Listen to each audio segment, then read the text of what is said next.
शुरू अल्लाह के बाबरकत नाम से जो बड़ा मेहरबान नहायत रहम करने वाला है। इमाम तिबरी ने ये किस्सा सईद बिन जुबैर के हवाले से नकल किया है कि बनी इसराइल में एक नेक और परहेजगार शख्स था जिसका नाम अल-जरार बिन कश्फ था। वो दिन को रोजा रखता और रात भर इबादत में मसरूफ रहता था। इसने 3 दिन मुसलसल ये ख्वाब देखा कि इस इलाके की एक खूबसूरत औरत बदकारी करती है और इसके इलाके के कई मर्दों के साथ नाजायज तल्लुकात हैं और इसके अलावा वो अल्लाह की इबादत करने की बजाय बुतों की पूजा करती है। इस अल्लाह के नेक बुजुर्ग और वली को इशारा मिला कि इस औरत को तबलीग करो। तीसरी रात जब वो नींद से बेदार हुए तो बहुत परेशान थे कि मैं इस बदकार औरत के अड्डे पर कैसे जाऊं। लोग मुझे भी बदकार समझेंगे कि मैं बदकारी की नीयत से इस औरत के पास गया हूँ। कुछ दिन सोचो विचार करने के बाद आखिरकार एक दिन अल-जरार बिन कश्फ इस बदकार औरत के घर चले गए और इस बुत परस्त बदकार और हसीनो जमील औरत को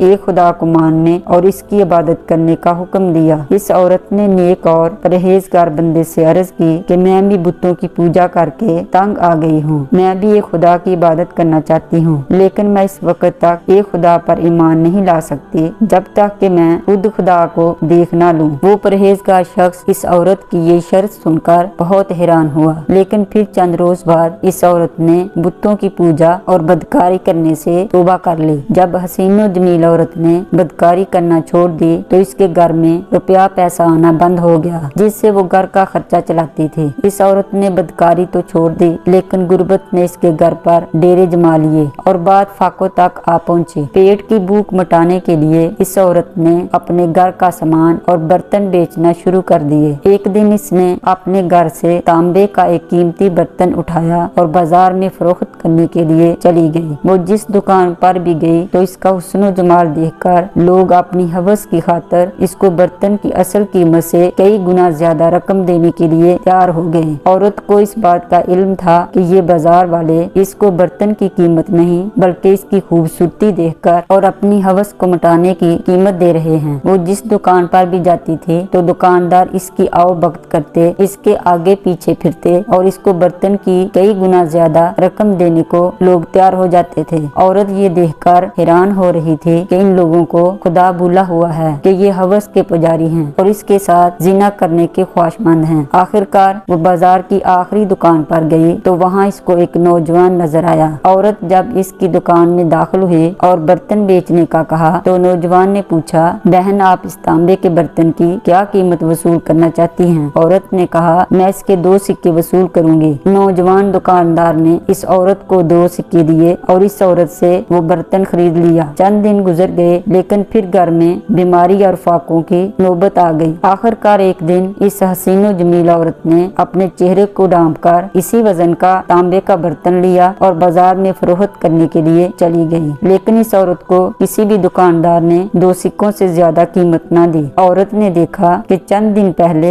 यही लोग मेरे हुस्न पर फिदा होकर मुझे 80 सिक्के देने को भी तैयार थे। अब जबकि मैं पर्दे में हूँ तो ये मुझे इस बर्तन के 2 सिक्कों से ज्यादा कुछ भी देने को तैयार नहीं है। लेकिन औरत ने सब दुकानदारों को यही कहा कि मैं ये बर्तन 6 सिक्कों से कम नहीं दूंगी, मगर इसको 2 सिक्कों से ज्यादा कोई भी दुकानदार कीमत देने को तैयार ना था। इसकी बड़ी वजह ये थी कि आज इस हसीनो जमील औरत ने अपने जिस्म को हिजाब में ढांपा हुआ था और अपना खूबसूरत और हसीनो जमील चेहरा छुपाया हुआ था। यही वजह थी कि हर दुकानदार इसको बर्तन की कीमत ही देने को तैयार ना था। इस हसीनो जमील औरत ने सोचा कि ये लोग बस हवस परस्त हैं, इनको खुदा याद ही नहीं। घर में फाके हैं और मेरी बेटी बीमार है। खाने पीने का सामान और बेटी के इलाज मुआवजे के लिए मुझे कम अज कम 6 सिक्के दरकार हैं, लेकिन कोई भी मुझे इस बर्तन के 6 सिक्के देने को भी तैयार नहीं है। आखिरकार वो औरत सारे बाजार से घूमती हुई इसी लड़के के पास चली गई जिसको वो पहले तांबे का बर्तन देकर गई थी। इस लड़के ने जब इस औरत को देखा और कहा कि बहन ये तांबे का बर्तन बहुत ही प्यारा है, तुम ये तांबे का बर्तन कितने में फरोख्त करना चाहती हो? इस औरत ने कहा कि मैं इस बर्तन को 6 सिक्कों से कम फरोख्त नहीं करूंगी। लड़के ने पूछा कि बहन इस बर्तन को 6 सिक्कों में ही क्यों फरोख्त करना चाहती हो? औरत ने जवाब दिया कि घर में फाके हैं और मेरी बेटी बीमार है और हकीम ने मेरी बेटी के लिए जो दवाई तजवीज की है इसके लिए मुझे कम अज कम 6 सिक्के दरकार हैं, इसलिए मैं ये बर्तन 6 सिक्कों का ही फरोख्त करना चाहती चाहती हूँ। जब लड़के ने इस औरत से ये सुना तो कहा कि ये बर्तन मैं 80 सिक्कों में खरीदूंगा। अगर तुम इसको 80 सिक्कों का देना चाहती हो तो मुझसे